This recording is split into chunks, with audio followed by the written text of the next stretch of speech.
What's up, everybody? Welcome back to the Street Parking Podcast. Today's episode, I'm here with my husband and co-founder, Julian, because we just got back from this fundraising event with the Big Fish Foundation. It was basically 30 hours of movement. I don't know if fitness is the right word for it, but we'll get into what you were doing and what you took away from it and just, like a recap of the experience itself. Which was really cool. So before we get into that and before I let you just kind of like tell your story, and I'll pepper in questions and my perspective because I was there too. Yeah. The Big Fish Foundation, we were invited by Brian Shantosh, maybe better known as Tosh for those in the CrossFit or military communities. And really because Carlene Matthews, who has done this event before, is a street parking member, and I knew Tosh before, and I'm sure that they had thought of street parking, but she was really the one that said, hey, you really should have them out there, like our community would love it. And so she linked us up with him and he invited us, and you were the one that got to participate, which was really cool. I just wanted to read really quickly what the Big Fish Foundation is all about. This is straight from their website.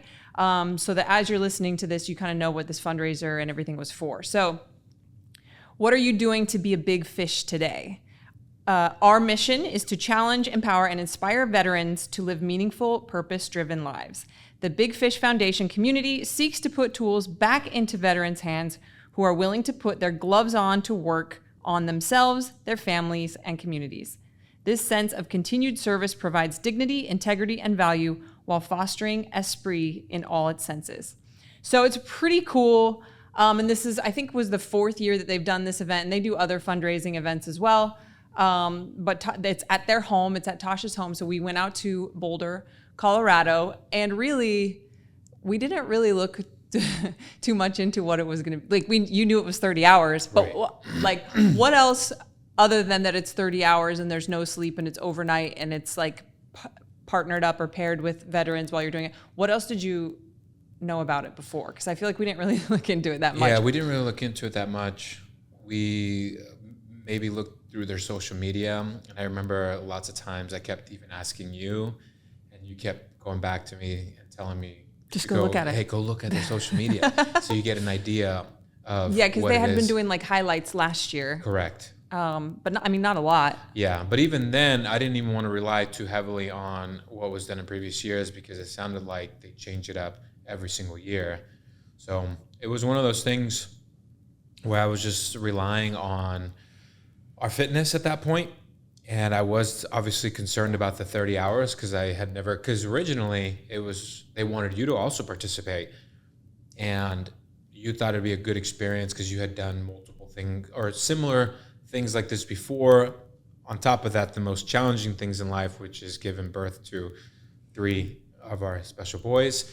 And so you said it was my turn. Yeah, I was like, I feel, because I knew if we went out there and I did it, you would support me through it and everything. But I feel like you've had a great opportunity to be in the supportive role 3 times. Yeah. And I've had the opportunity to be just completely messed up. Right.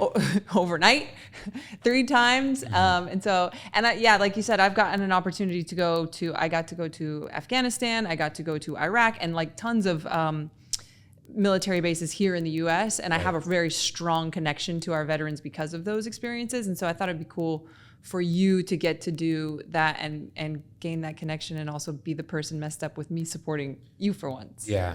And like you said, previously while I have always supported veterans, and we do that so much here in our street parking community because we have a lot of vets in our community and people currently serving, I had never done something to bond with vets the way you have done by doing seminars and stuff like you mentioned. So it was very appropriate for me to be thrown out there. Not to mention you're way fitter than me. And we knew one of the things was going to be shooting, mm-hmm. which I haven't. I got to shoot a gun while we were there just messing around. But I haven't shot and gone to a shooting range or anything for probably and I've only done it less than 5 times in my life. Yeah. And it's been over 10 years since I did that. So well, we do a good job, I feel like, on trading off the things that we're participating in, right? Where even when we participated in the Open, we knew that kind of messed up your body a little bit, because it had been a while since we've done things that in a different manner. Yeah. So it was just kind of unnecessary. You know, we were struggling. You were struggling with the recovery process of that, and so at some point you got to say, okay, well, why? When at this point I could have jumped in. So yeah, we agreed for me to jump in there, and I'm very grateful that I did actually, because obviously even what you did throughout the 30 hours was no easy task either. So that was good. Yeah. So we roll up to Boulder the day before it starts on Friday afternoon. We went up to their house, which is where it's like it's in the woods. This was in the woods, in the mountains. Yeah. Like I want to say, didn't they say something like 20 acres or something like that? I would say that. Very hilly terrain. They're in freaking Boulder, Colorado. And we roll up, and that first day that we get there, it's like meeting everyone, saying hello, seeing who everyone is. But then he kind of jumps into, this is what you guys are going to be doing. And honestly, it was a lot to take in. Yes, it was.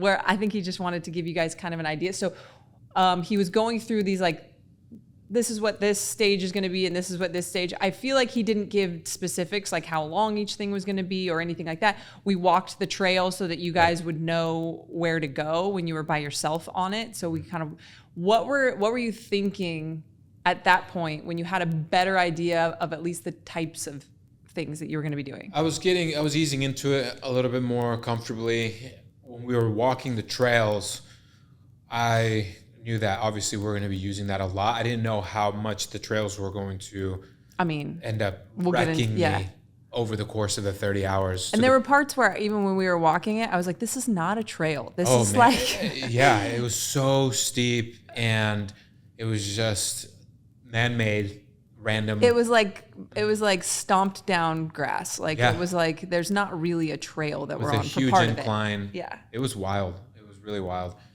But yeah, as we're walking through that, I didn't even allow myself to think what I was going to be feeling, or, oh, I'm going to be doing this time tomorrow. I was just allowing myself to be very present in the moment as we were approaching that 9 a.m. window Saturday to start off the event, which obviously then after that, we had a good dinner provided by, was it Paleo Nick? That's the first time I got to meet him. Such a cool guy. And then we didn't get the best sleep. No, we didn't. Neither one of us could fall asleep. So we had the option to camp. They had these like massive like event type tents with cots and stuff in there. And we had that option, but because we never sleep at home, we were like, no way. If we have an opportunity to stay in a hotel and not be interrupted. So we took the hotel route. But neither one of us could sleep. We were like hot. Tossing, turning. It was not. I was worried that we weren't going to wake up or we were going to be late or something. You know how that is, like when you have to be somewhere early the next day. So neither one of us slept very well. It was like so annoying. Yeah. So then realistically, the amount of time we were actually up, because then it was like 6 a.m. We were up to go get breakfast, coffee, get ourselves ready to be there at 7 o'clock. So I think one of the questions that I've seen a lot from people is how do you, and we'll talk about this like as we go through, but like how do you fuel? So in that morning, what were you trying to eat? Were you just like keeping it what you normally do? Did you do anything different or extra for eating? No, I think what my thoughts were going into it is you have to be ready to accept the unknown, right? Because if you try to overthink it, you start to stress out about it. So the two main thoughts that I remember having in my mind going into this event was you are fit enough, you're mentally tough, and so you are fit enough. And then the other thought was the purpose of being there is to push through and overcome adversity and get through the event. You're not there to win, or there's not these massive high stakes involved like there would be if, like these veterans experience. The goal was to be out there and to experience what they go through on a mental and physical. And I felt very well prepped for that. So at that point, it was just accepting what was going to come my way, or, as far as the fitness aspect or anything that they were going to throw at us. Yeah, because they had given you examples of some of the things you would be doing the day before, but no clear set schedule or how you would be using the trail or how you would be when you would be shooting or like some of this other stuff. It was more of a like, hey, here's some things you need to know, but you had no idea how it was all going to be put together. And then you knew it was a competition. Right. But it was like a competition second. Like first was the experience. Correct. And the competition was second. Right. And you knew that, I thought when we went that you were going to have the same partner the whole time. So did I.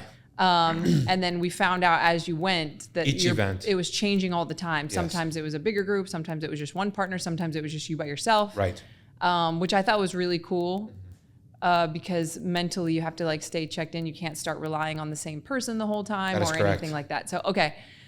So we get there, we eat breakfast. I don't even remember what we ate. It was like it was the breakfast burritos. It was the breakfast burritos. Yeah, they had the paleo, so and they leading had the into breakfast that, burritos. we had a big dinner. So pre-fuel was just consuming as many calories and not caring about what I consumed. So we had like ice cream, cookie sandwiches, ice cream brownie the night before, and felt no guilt. So tasty. Just because that was just going to be used up. Yeah. 100% anything you're consuming the couple days before the event is going to be used in that event. So yeah, then we kick off the event. Okay, so the very first thing that you guys did, I think it was 2 hours, 2.5. 2.5 hours. 2.5 hours, and it was basically just one of the loops. I think it was like the 1.5 miles.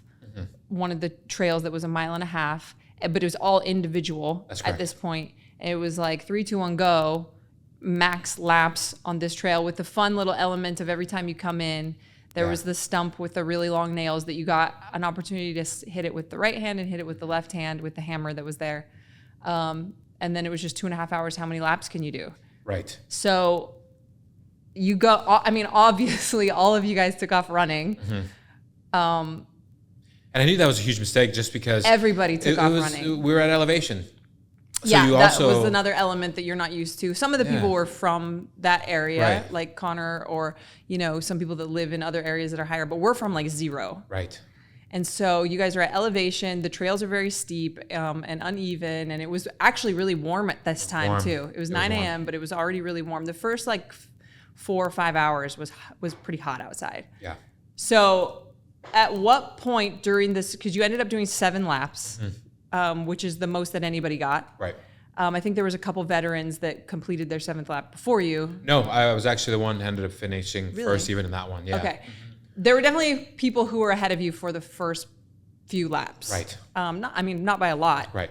But at what point did everybody start walking? Yeah. So I would say after the first lap, even after the first lap, there was a lot of change in everyone's approach towards this. Because it's 2.5 hours. Did you run the whole first lap? I did not. So anytime I would hit uphills, I would stop. And so I would start to memorize the loop a lot more.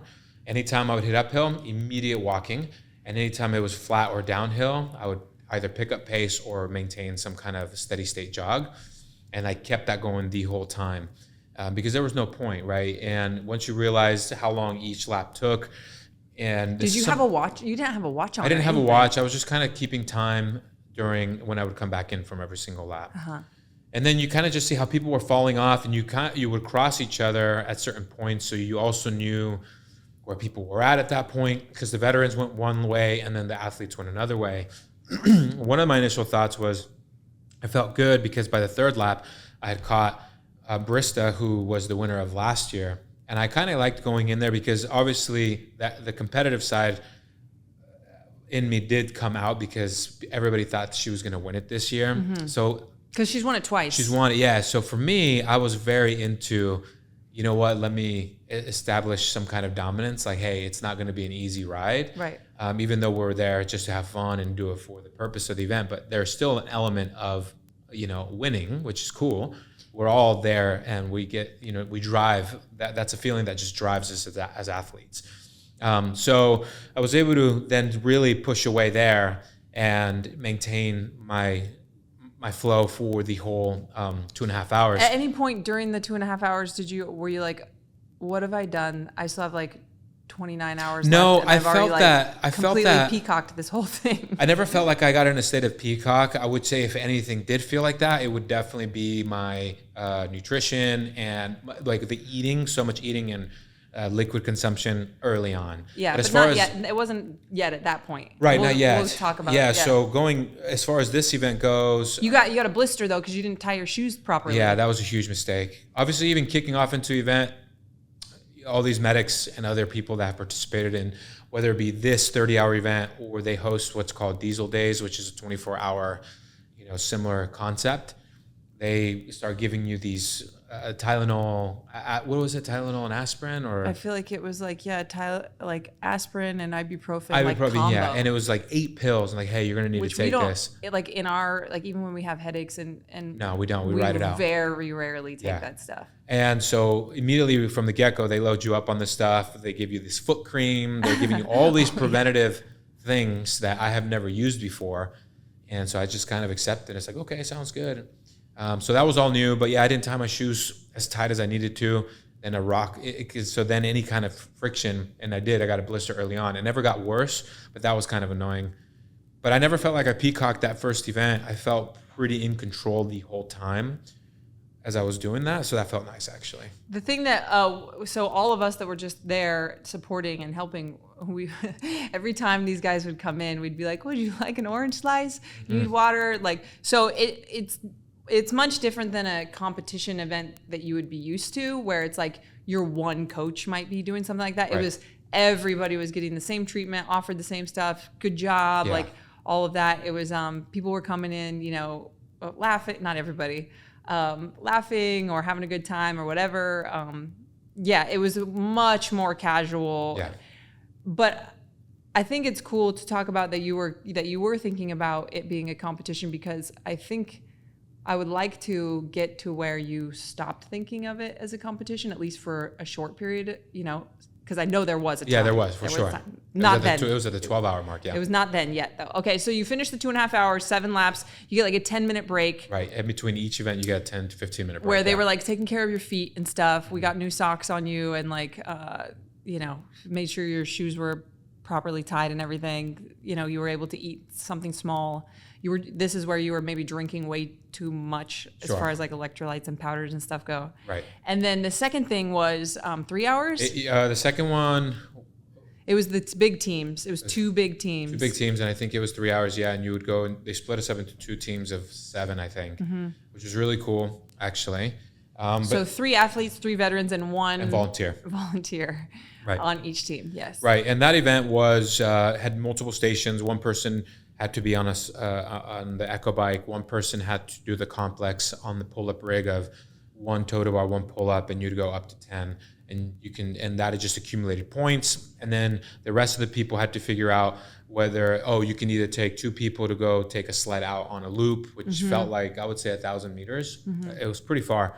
And then the rest of the people, there was 1 100-pound or 70-pound D-ball. Yeah, and that had to stay off the ground in order for all the stations to be moving. And then the other remaining people would do as many burpees as possible onto. There was a lot of strategy involved. Yeah, so there's a lot of strategy, and then you start to adjust immediately after 30 minutes passes by. That's one of those things where open communication. By that point, you start really breaking down barriers, and you start to really learn to rely on your team because of how long you are at each specific workout. And there's no point in trying to be the tough guy because you're still only 3-4 hours in to a 30-hour event. So so now you're actually working with other people. Yeah. What was the best part about like having teammates? And during that section, like, was there anything like weird about it? No, I think what felt really nice, I remember thinking this, is that people would start to acknowledge their strengths and their weaknesses right away. And for example, I hated holding that D-ball because it was actually getting to the point, by that point, where I was starting to cramp. A lot of us were already starting to cramp because it was so hot and we had already dehydrated. I feel like we just depleted ourselves on that hill and all that stuff on that first workout. That my hamstrings would start to go, my calves would start to go, and did not feel good. You start to panic a little bit. But then the girls really picked up a lot on the D-ball. I noticed that on both teams. Yeah, and so the girls actually were like, hey, you know what? We'll be here, and burpees is something that I felt really good at. I could just keep moving through those. I honestly feel like I probably did. Like 500 burpees. Because you guys did over, I think, like 2,000 burpees. Yeah, I did so many burpees in that during that workout. And then everybody realized that taking the sled was just pointless. And I think Tosh had realized that because neither sled was going. And then he didn't put any requirement on that it had to go. Exactly. It was like worth a certain number of points if you did take it. And so I think both teams figured out like pulling the sled through the trail is way too hard. Yeah. And then so he would blow the whistle though. And made you take it. All teams just take the sled at certain points. So that was, which was kind of nice at that point because it did allow some kind of a break because then 4 people would be pulling the sled and then two people would be resting, which was really nice. So you'd allow yourself to recover there. And 1 lap would take 10 to 12 minutes, I felt like. So, at that point, the laps, no matter how crappy they were, you knew that it ate away a certain amount of time. Did you find yourself interacting more with your teammates or just like staying in your little zone and doing what you were supposed to be doing at the time? We start to chat with each other during those walks, I remember. But then when we come back. But like, what about during the other stuff where you guys were all like doing the burpees or the hold or the bike or whatever? No, I think at that point, a lot of us ended up going into silence mode, and we'd talk whenever we'd either want to transition or someone would say, hey, I need to take like a couple minutes. And that was okay. Like we had one teammate that was puking. Oh yeah, that's right. Armand. Heavily. So he was, you could see how much he was struggling. Cramping, it was really throwing bad. up while he was on the bike. And he was one of the veterans. Yeah. And so who also has like a pretty extensive CrossFit background too. Though. Yeah. And he stepped out and, at that point, any person that steps away from that, you really feel it. And so you have to open up your line of communication during that time. And so, but you just keep moving. You just hope that they recover and then that you'll rely on them to come back in and start helping out the team. But you just got to pick up slack at that point Okay, so you're like 5 hours in and with 25 hours left, how are you feeling like mentally and physically toward the end of that section? I would say that I was mentally, I was fully checked in. Physically, I was a little concerned about the cramping that was setting in on my calves, on my hamstrings. It was so early. It was so early, and that's the biggest thing. Because being an athlete, you know that you can be as tough as you want, but if you start cramping, you're out. You're out until that stuff starts to go away, and that's the last thing you wanted to feel so early on in an event. But I just was so confused because there's only so much hydration that you can get before it actually then settles in or kicks in or whatever.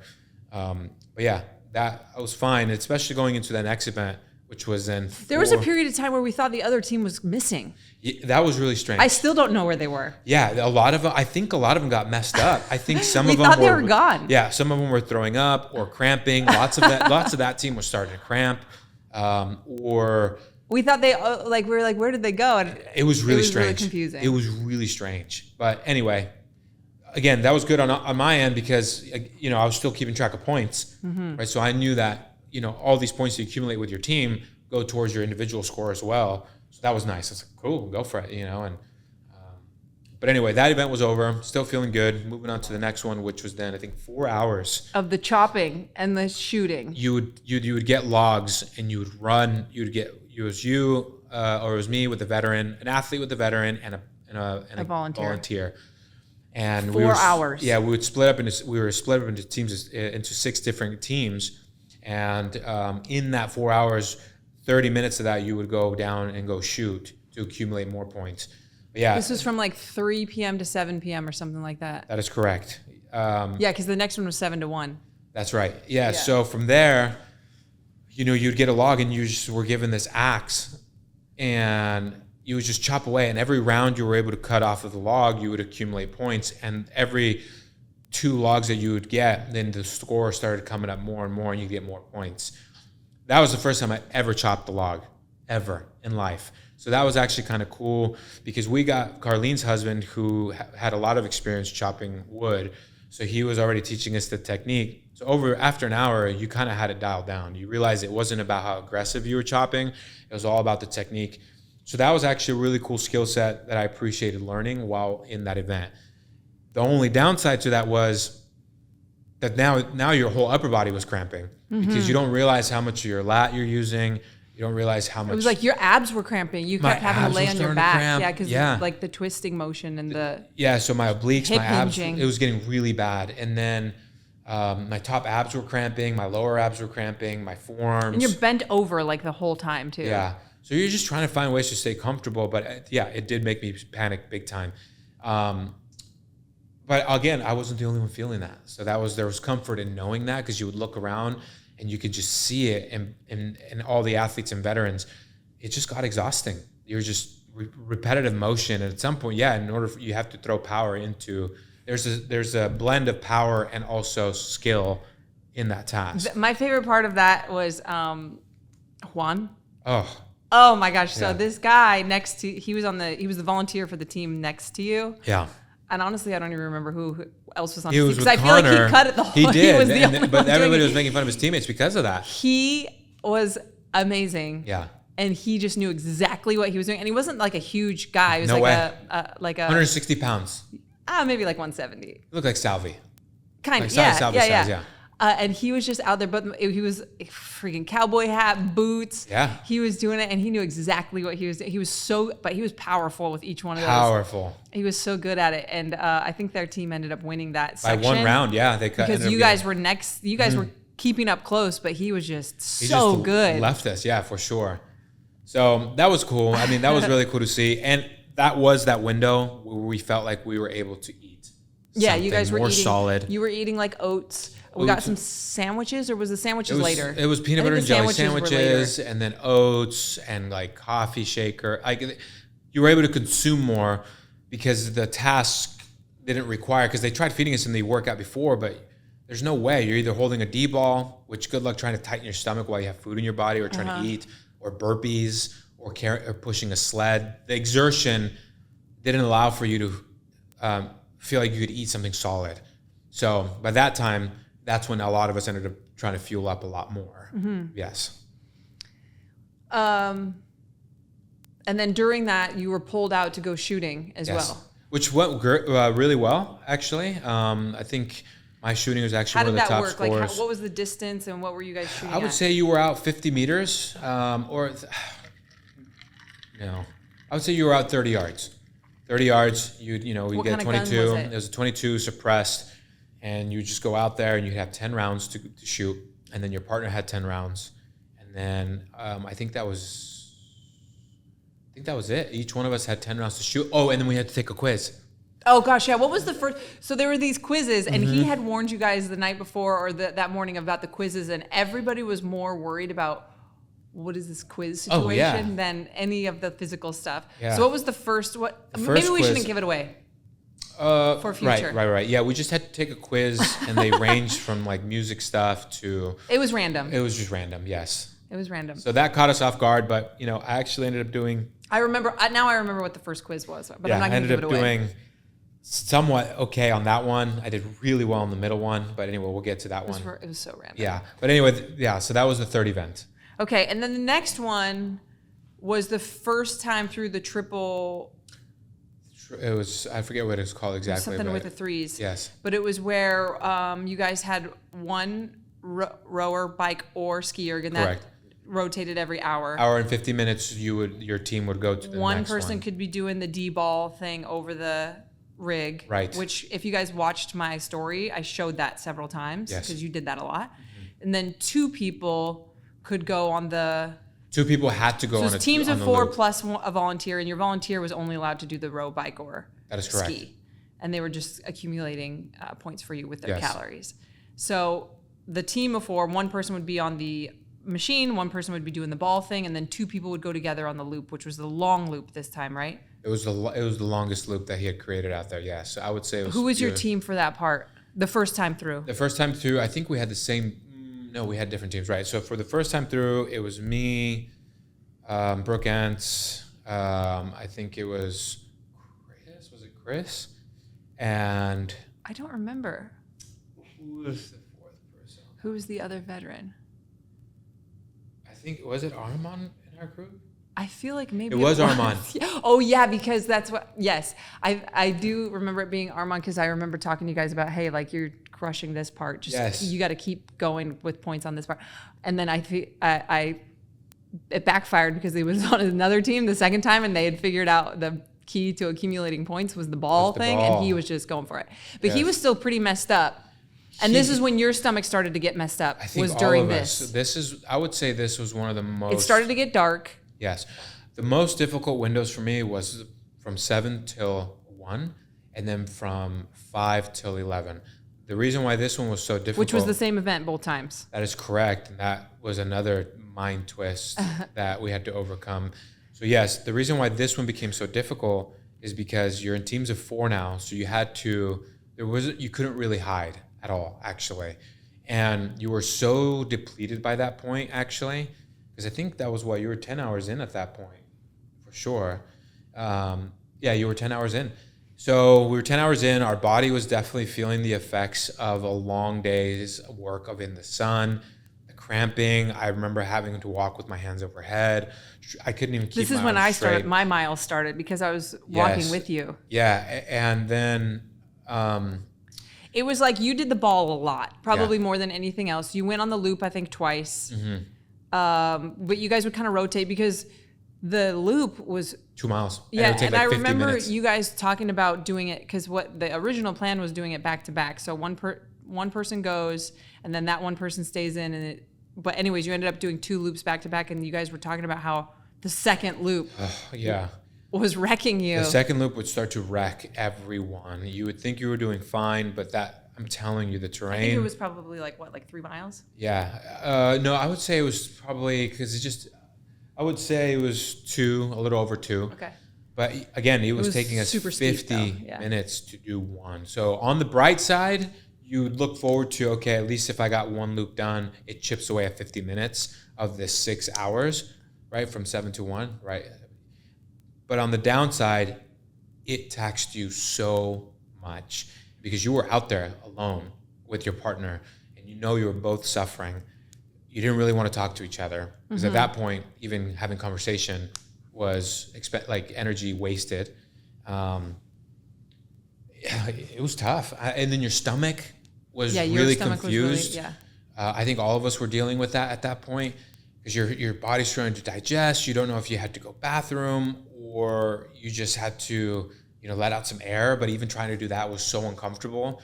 On top of dealing with your body cramping, everyone was super messed up by that point still. So, I would try my best to get through these loops, but then... Okay, so I feel like maybe this is when you stopped worrying so much about, am I winning? And just...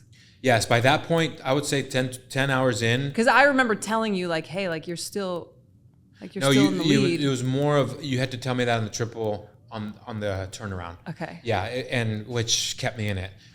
So for this one, and obviously anytime I came back and had to do the ball, even though that was something that was a strength of mine, it felt like I redlined every single time I had to pick up that ball and toss it over the rig and do a flip over it. It just would wind you so much. And again, you're just adding more pressure to your stomach as you're doing one of those twirl arounds. And walking up to the rig was a little uphill constantly, so that was uncomfortable.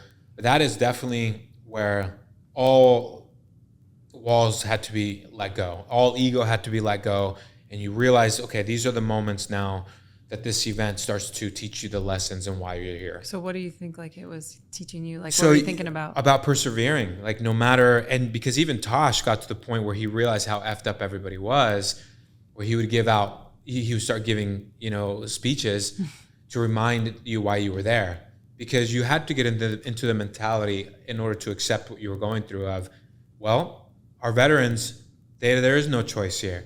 If you stop, you're dead. That's the messaging, right? So you have to continue to power through one step at a time, because then also the lesson was it's these veterans that are dealing with a lot of mental issues, trying to cope with everything that they experienced while they were serving now into the real world. And that, they're trying to prevent you from getting to the extremes of what is suicide, right? So same thing, the mental battle is one step at a time to keep you moving in this life. So that way you never get to this state where you feel like you've come to the end and you have lost control at that point. So those mental nuggets had to be placed at that point to just keep overcoming those moments of discomfort, because as we know, they are really temporary. They're not going to last forever. They're just in the moment. You're just having to persevere and overcome. Your stomach was really messed up. Like that, Yes. it was like you kept talking about it. You talked about it a lot Yeah. to me when I was walking up, because every time you would go up to do the ball, I was coming with you. It was like maybe like 150 meters away. Yeah. Um, Well, also the reason why is because what was the stuff that we were eating, right? We were eating candy. Oh, you guys It's all were high eating, calorie like- food, yeah. right? Spoonfuls of mustard, like pickles, candy, gummy bears, Sour Patch Kids, electrolytes. Just stuff that we're not used to at all. So that really messed, like really messed. I And think it was, added I more had to it. tried to get you earlier to eat more like something substantial, but you're just like, I can't even like chew. I think during that first one is when they got you guys to eat some like sandwiches with like deli meat in it, Yes. which was great because several Yes. of you ate those. But you were talking about how messed up your stomach was, and I remember like I could see how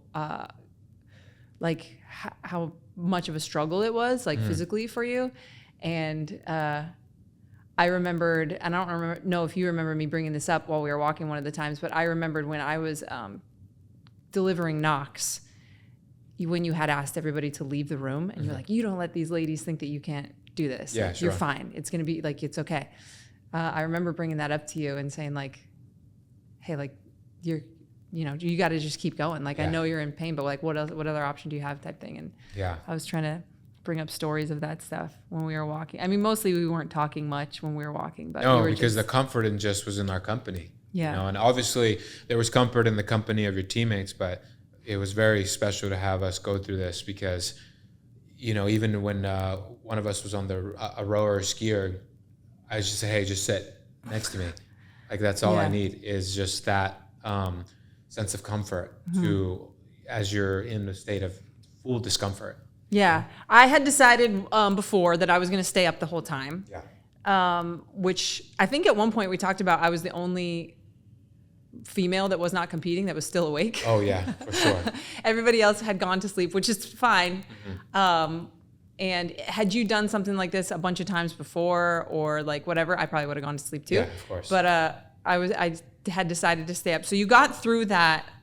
And then the next thing was when you were just paired up with Chris, Yes. which was probably one of my favorite things because you guys were so delusional. Well, it wasn't just was us, right? So funny. That's I think when you guys had the most fun watching us because it was from 1 to 5. It was entertaining. Yes, and that one, this was actually the window that I thought I was going to be struggling with the most, but in all reality, it was one of my better windows because You got to do some more like CrossFit-y type stuff. there was the element of that, so you kind of I knew how to navigate through that, and I told Chris because I asked him, hey, what's your background in these movements? And he told me, I said, hey, lean on me a lot for these things because I'll be able to help you out here. And he said, So okay, this perfect. there was another quiz before this one started, but then this time it was just the two of you, and it was a loop that you would do, and along the way was some like pull-ups. Yeah, so after you would come back from every loop, which was called the short loop, then there was a movement added. So it was like a ladder. It started with the push-ups, Yeah. and then the pull-ups were added. So you go ladder, so then you do you'd hit the hammer. So you'd go on the loop, came back, and you hit the hammer back on your what is it, the nail, and then you'd go to the loop, and then you had 5 minutes on the puzzle. So every time you'd get done with the round, you always got 5 minutes. That was the entertaining part. On the 500-piece puzzle, which was such a nice little twist. To So throw it was in just there. like a puzzle that you would go to like Target or something Yeah. and buy. It was something super random, just like a landscape cartoon thing. Yes. Cartoon's not the right word, but like painting type thing. Yeah. And everybody had the same puzzle, Everyone had the same puzzle. and everyone was in pairs. So there was Yeah. 6 pairs. Yeah, so then one of the things you started realizing by this part of the event, no matter if somebody was 10 or 15, 20 minutes ahead of you, and as long as you were in the same range of window and you were all able to complete the 7 rounds, because that's what it was. It ended up being 7 rounds. And Yeah, just you guys were gone for like 30 minutes or something like Yeah. that every time you would do the loop. Maybe Yeah. not quite 20 minutes. Right, and then so everybody was able to finish. So there was no point in trying to be the first ones done, because you may have had more time on the puzzle, but if you were a bad puzzle piece person, which that group was actually, or bad at putting together puzzles, then it didn't matter because everybody ended up getting the same amount of points, right? Yeah, Unless so you excelled on the puzzle piece as It well. wasn't, none of this stuff was necessarily for time. The only time that time mattered was if it allowed you to have enough time to do one more lap before the time was Exactly. up. Yes. Otherwise, if everybody got, like, for example, in that first event, if everyone who got 7 got the same number of points, regardless of who got back first. Yeah. and I think that's where my brain started realizing that as well.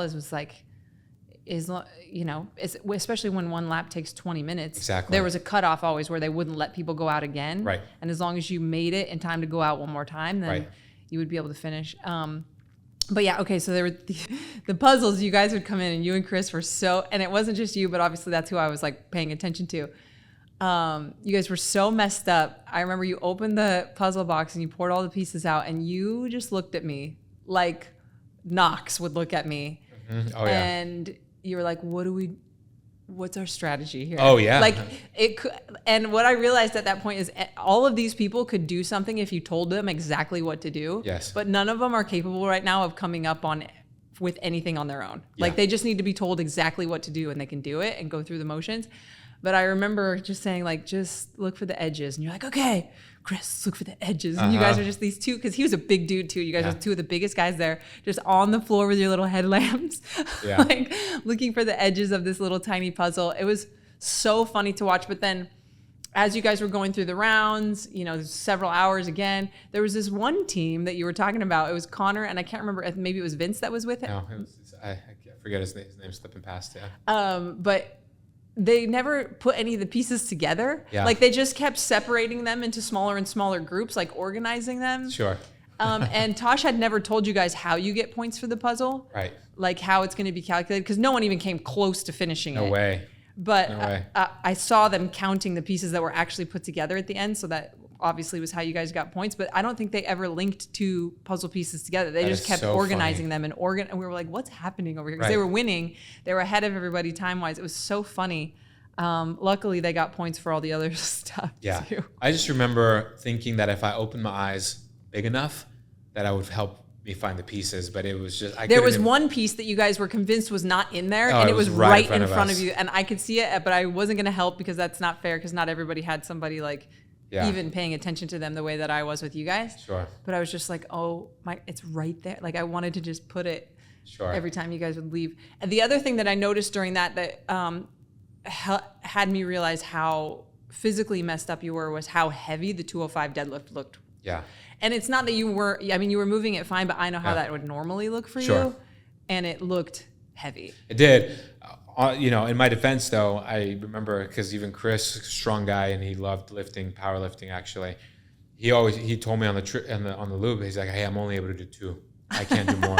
Where if I made, you guys were only doing like 2 push-ups but too. Then I told him, I was like, well, hey, like if you need me to, because I knew if I could pick it up, I could probably bang out a set of 10 at any given time. But I just knew that was useless. But yeah, I did make it look heavier, but I also could have. It was just more the speed you were moving. Exactly. Yeah, that's correct. And I felt it, right? And was your stomach still messed up? I feel like we gave you some Pepto-Bismol. It was, I think at that point, starting to get better. Yeah, at that point it was phasing out. And I remember thinking how, hey, this is actually pretty awesome what I'm doing. And I think a lot of people were so invested in watching the stories by then. Yeah. And so there was part of that was kind of keeping spirits high, realizing that, hey, could be making an impact in showing the community like that me and you both have it in us to be super mentally tough as well and be out and participate in things like this for good causes. And honestly though, I was giving you updates of like, hey, John messaged me and he said this, to try to and our boys were sending cute a lot videos. Of videos too to say. Yeah, and then during that time, we wake up so much sporadically to attend to one of our boys during those windows anyway.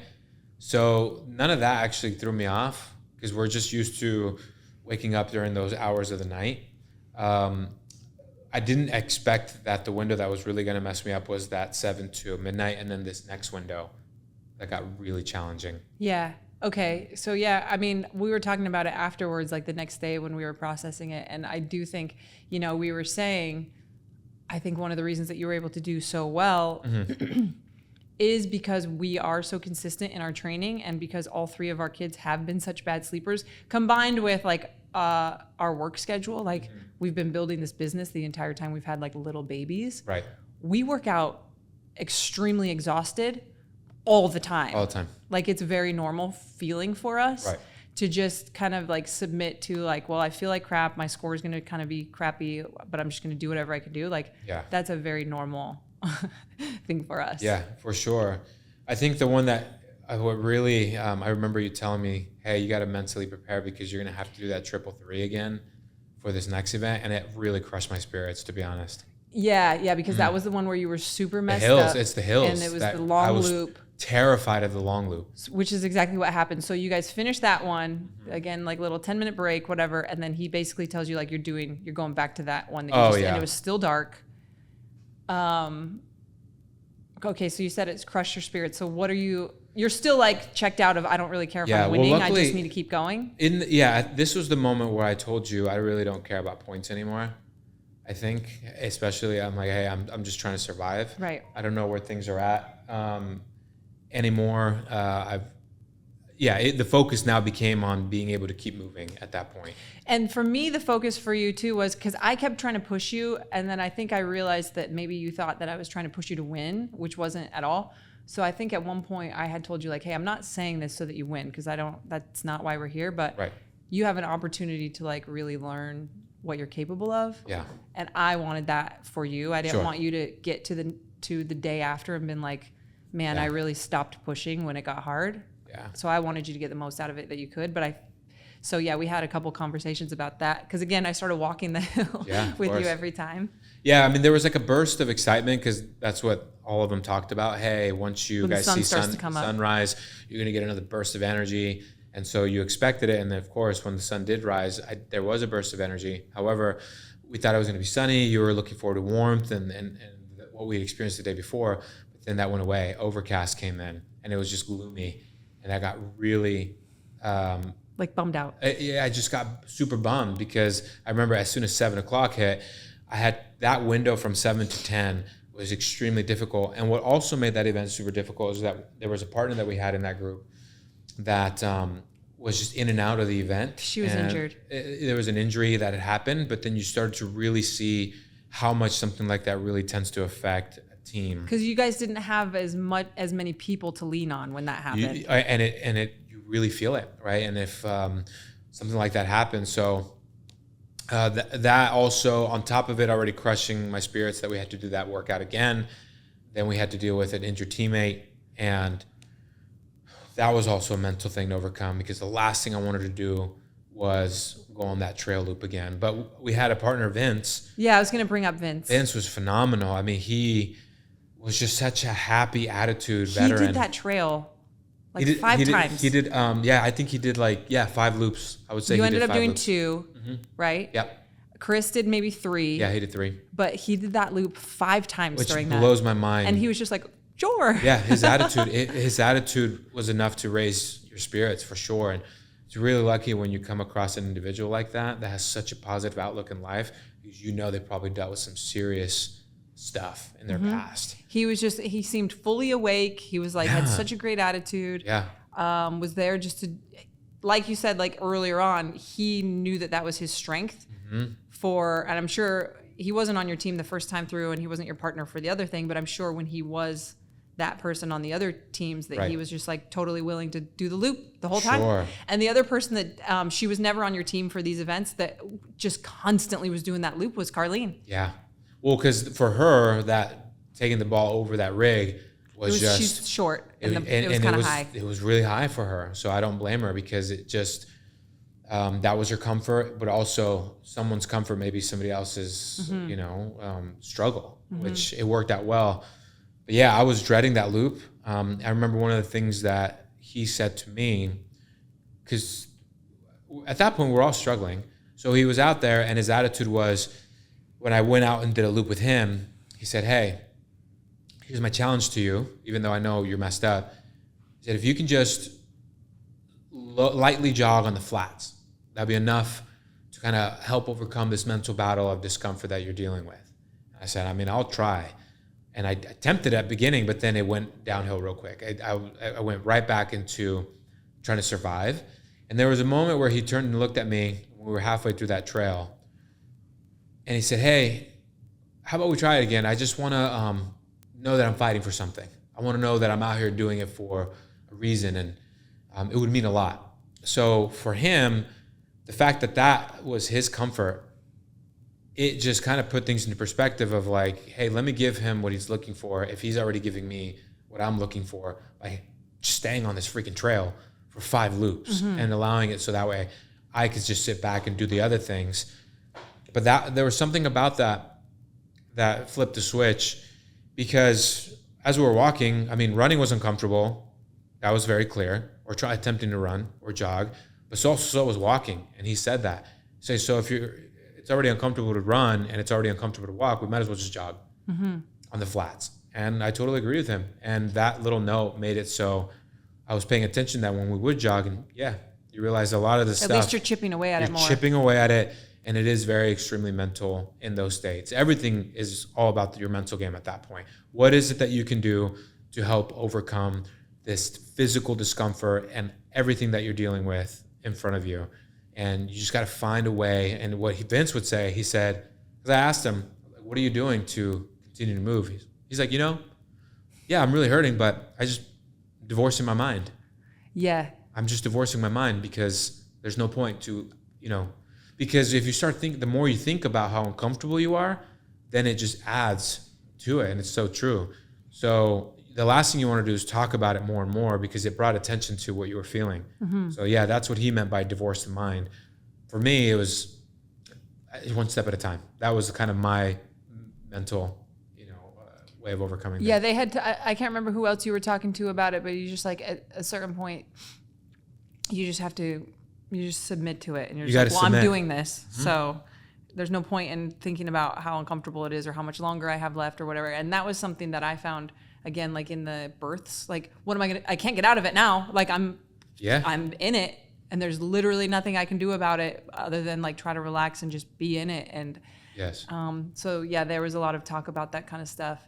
What I thought was cool, because obviously, you ended up winning, but you didn't win by yourself. Like the Vinces and Chris and these, partners that you had throughout had to have done what they did for you to be able to win when they were on your team or whatever too, 100%. Which I thought was cool. And I thought it was cool that it wasn't the same people the whole time. Yes. That it changed all the time. So you had to really rely on each group or person that you were with every time, and give them as much as you could for you to, do the best that you could as well. So I thought that was really cool.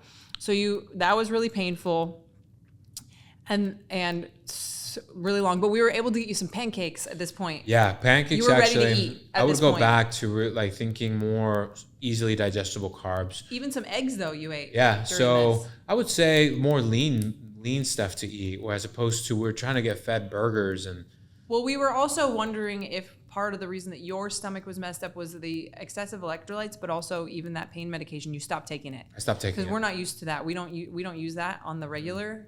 Just in our family. Right. And we thought maybe that had something to do with it, so you stopped. I did, which was great actually, because at that point I was like, I'm already so messed up anyway. I'm just gonna accept it. Right. And so then after finishing that event, which was the last hour, there was like that burst of motivation, because you knew you were almost done, and you kind of knew that wasn't going to be thrown into a workout again. It would have just not been a good choice. And you also knew how much time, because we knew it was going to end at 3 no matter what. Yes. So you were like, okay. Yes. It's like you're light at the end of the tunnel. It was, because the next part, there was like a nice little curveball that got thrown in, where it was. But also, before we have to talk about what Armand was doing that whole time during the second time with the ball. Oh yeah. The same person that was throwing up and cramping and like dying, like 4 hours in, all of a sudden was running up and down the hill. From 1 o'clock until 10. There was like a different. You were like, what kind of drugs did they give this guy? Oh my gosh, that was which then made me think, I'm like, man, how do you get there? That mental. He was just running up and down the hill, tossing the ball over, running back down. And he probably, for that team, he probably did that 30 times. Yeah, absolutely. Yeah, there were some very impressive things that I picked up on from other individuals as to how they were able to go. Because I think I accepted how I approach things, which is I know that it's never won in the beginning. It's always going to be how you end up finishing. Steady. Or I'm more of the steady state person. Some of them channeled into just going for the first 10 minutes, and it just blows my mind. It blew my mind how they were able to take off at the beginning of every event on a run at a fast pace because nope, I don't have that in me. So then after that, they took you to go shoot again, right? Yeah. So then it was 1 hour. We split us up into like athletes and veterans. Oh no, the benching. Yeah. So then it was body weight bench. We did an hour of body weight bench and as many reps as possible. You guys would just take turns. Yeah, we would take turns and then we'd switch and then we did an hour of shooting. We were able to do 20 rounds, 10 rounds with a volunteer and 10 rounds by ourselves to accumulate points and another quiz. And everyone was horrible at the shooting at this point. It was just so bad. Even like trying to sit down and stay awake. I fell asleep. Yeah, during the shooting. Yeah, you fell asleep and like sitting on the ground. Yeah, and at that point too, I started to realize even a lot of people are, I don't know how you could do that. I've tried to stay up 24 hours, but there's a difference between trying to stay up 24 hours sitting and 24 hours. It was all good until we sat, because it was when you guys were shooting, it was quiet over there. Everyone was sitting, waiting for their turn. And that was really the first time I had sat down for that long. Yeah. And by that point, even sitting down for 2-3 minutes was worse than if I just continue to move. Yeah. Because your body really started to get super tight immediately. So yeah, that was difficult in itself right there. Okay, so you did the bench. You actually won that event. Right. I was really impressed with you and several other people how much energy you had to bench because it's freaking heavy. Yeah. And then came back up when we had 90 minutes on the chopping event, which I got to jump into this time. I was super pumped. Yeah. And that was cool. I was a little worried because even like the first 15, 20 minutes of jumping back into that event, I had nothing in me. It was hard for me to hold on to the axe. I was worried because then, same thing. My hands start to cramp again, my fingers.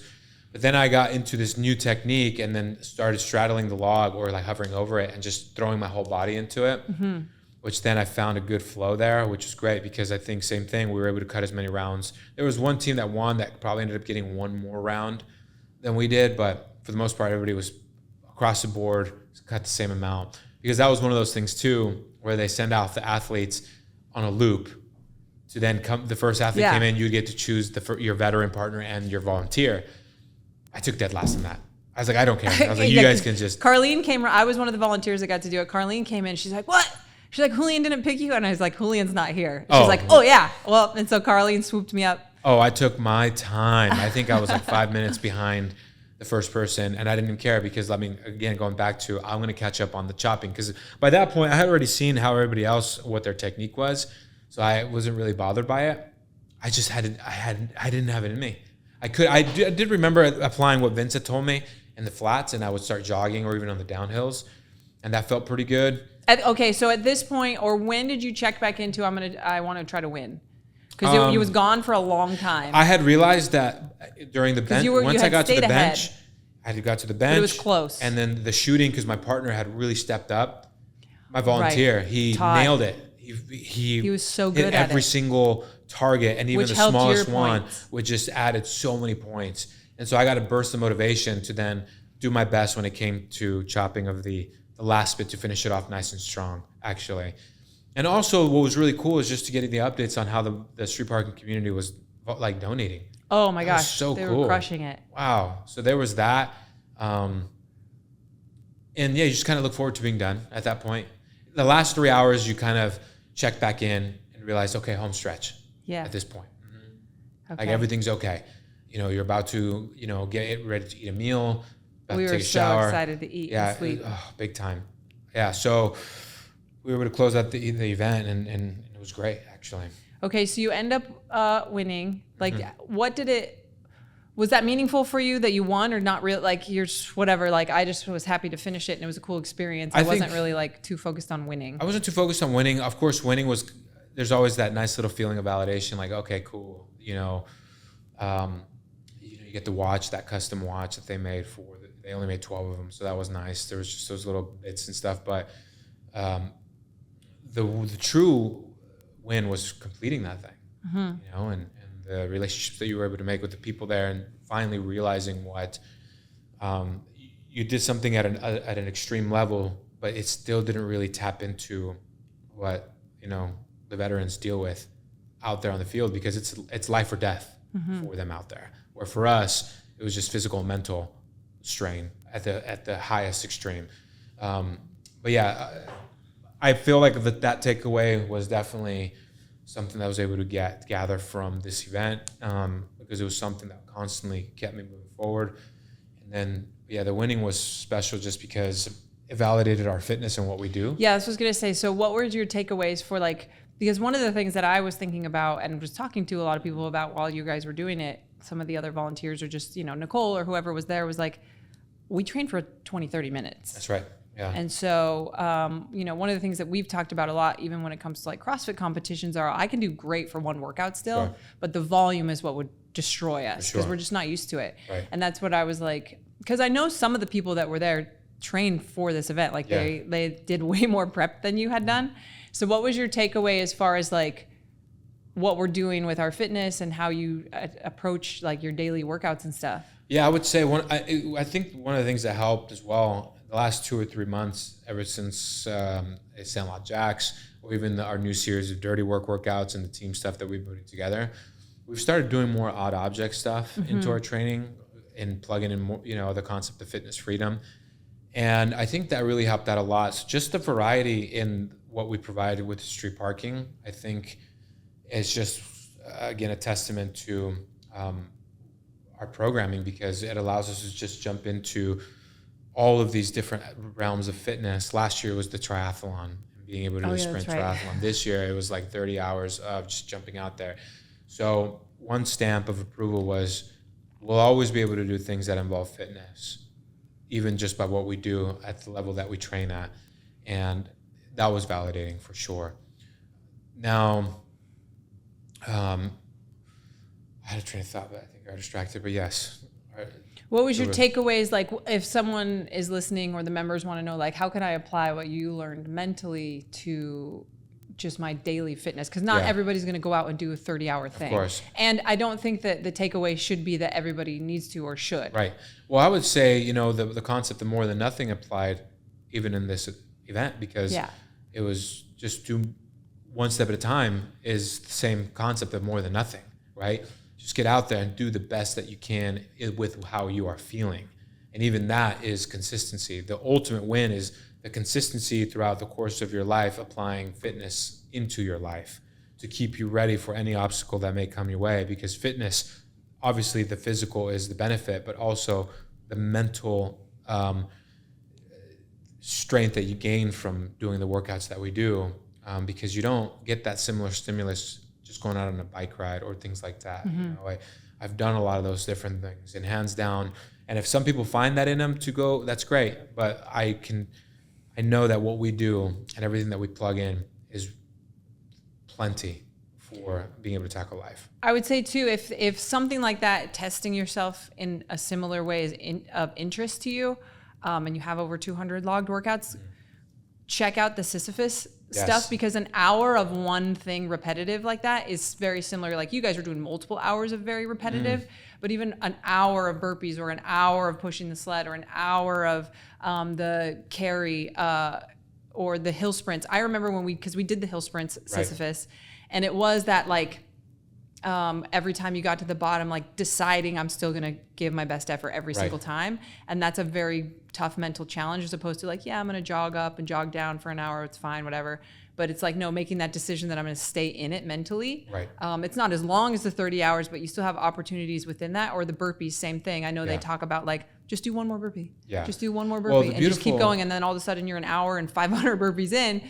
But those are a really great challenge. And I would encourage you to try to not space those out too much. Not that you need to do them all over the course of one weekend, but like one a week or two a week would be a better way to do it, because that's when you start to be like, I don't really feel like doing this. Sure. Going into it when you don't really feel like it is one of the cool experiences that you can have, because you still do it anyways. Yeah, and I think the Sisyphus challenges are really amazing, like we've discussed, because it is an entryway for the everyday person to be able to tap into that mindset without having to do an event like 30 hours. That's like next level stuff. Right. It really, really is. You what you're trying to prove to yourself is that you can do hard things. And I think that's why I'm grateful that we've been able to plug in this Sisyphus stuff to this. And the team workouts that we're doing right now too, like, because there's that teamwork element. I mean, I'm sure there were plenty of times where if you would have been by yourself on that trail, you would have been going slower or stopped or whatever. Absolutely. But when there's somebody else walking with you, or people are waiting for you to get back, So jumping into the team workouts, that's why we're super pumped about the team programming this summer, is because it's just a different mindset. It is. Well, I mean, before we close this out, because I obviously closed out the event, the biggest thank you, because I didn't really get to say this in the speech, is for you. Like, I was so grateful for you and how meaningful it was to have you there as a support and the rock that I needed for that event, because there's comfort in the team and your teammates and stuff, but the true comfort was that, and how special it was to, and I think you felt it, how much I leaned on you to get through the whole thing. So that was extremely special. So thank you. You're welcome. For that. Had to keep the members updated. And for sure. Everything. Yeah. I remember I would be like, can you talk right now? Can I film you? And you're like, fine. Yeah. But yeah, if you guys want to recap and watch the stuff. They're in the highlight bubbles of my bubble, Instagram, yeah. Your Instagram story. And we do have some fun things in the works for some of that stuff next year. So just stay tuned. Yeah.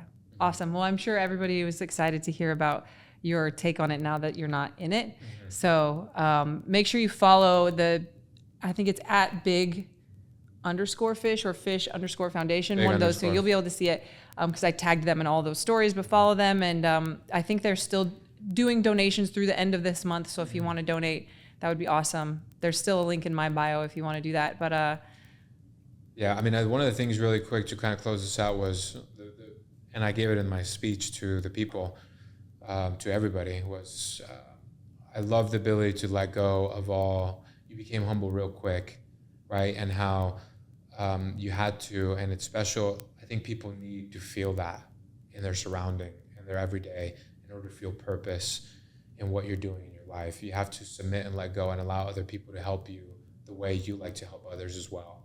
It's just a loop, a healthy cycle that we as humans should experience in life. And I think there's nothing more that brings that out but shared suffering. Mm-hmm. And so find that in a healthy way, and don't realize that it's a beautiful thing that this world needs to keep going, those acts of kindness and service to each other. So, and obviously veterans in our community and outside our community, you guys know how well you are supported by us, and we'll continue to be supported by us. So yes, you have a safe space here. Awesome. Mm-hmm. All right. Till next time.